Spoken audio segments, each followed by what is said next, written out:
Moi, le journaliste Umba Wakalume Edouard, dans le cadre des reportages, nous sommes en train de sillonner dans les instituts, dans les écoles.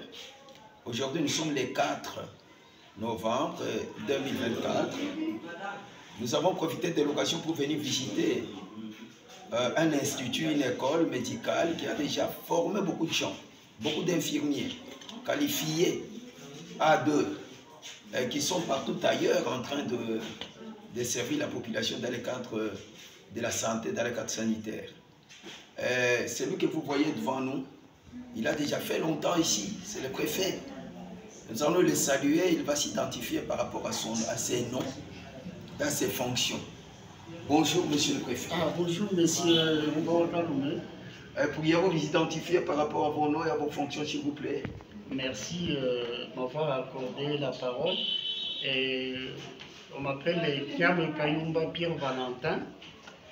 Je suis le préfet de l'ITEM Malemba, donc l'Institut technique médical Malemba. Jadis, c'était l'Institut technique médical Mama Bobila Dawa. Merci beaucoup. Vous organisez combien de sections ou d'options? Et ici, nous avons, dans le temps, c'était une seule section, c'est-à-dire la section infirmière.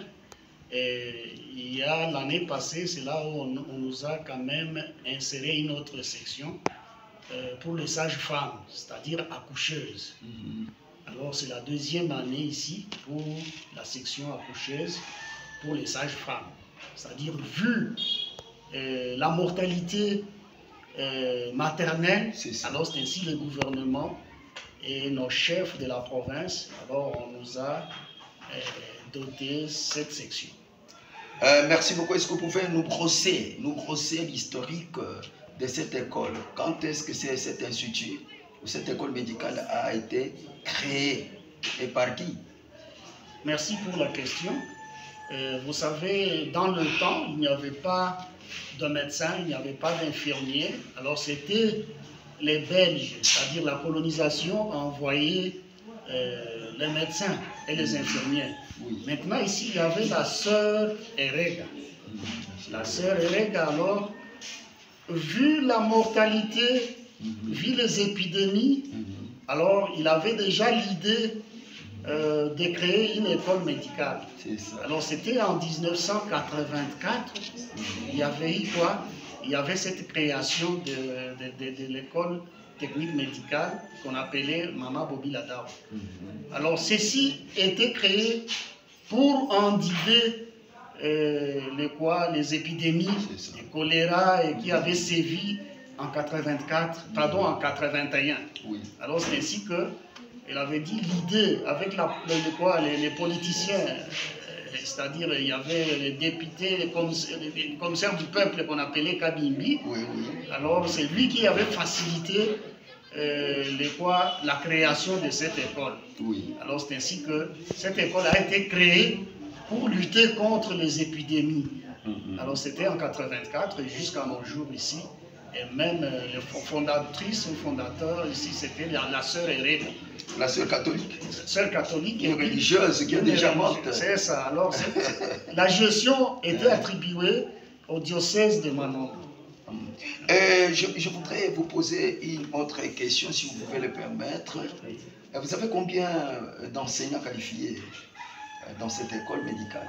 Et dans cette école médicale, nous avons 12 enseignants qualifiés, plus aussi 4 médecins qui aident quand même cette institution, puisque nous sommes à côté d'un hôpital général de référence. C'est à côté, à quelques mètres? À quelques mètres, oui. Pour qu'il y ait une école médicale, il faut d'abord qu'il y ait quoi? Un hôpital. Alors c'est ainsi que, à quelques mètres, après avoir étudié les parties, c'est pas théorique, nous descendons directement vers l'hôpital pour voir les maladies qu'on a étudiées. Est-ce qu'ils sont tous payés, ces professeurs qui donnent cours ici, ces enseignants? Sont-ils tous mécanisés et payés par le gouvernement congolais? Malheureusement, nous ne vivons que par la prime des risques. Alors jusque-là, nous ne sommes pas encore mécanisés, mais on a les numéros matricules, mais non payés. Mais nous avons quand même la prime des risques.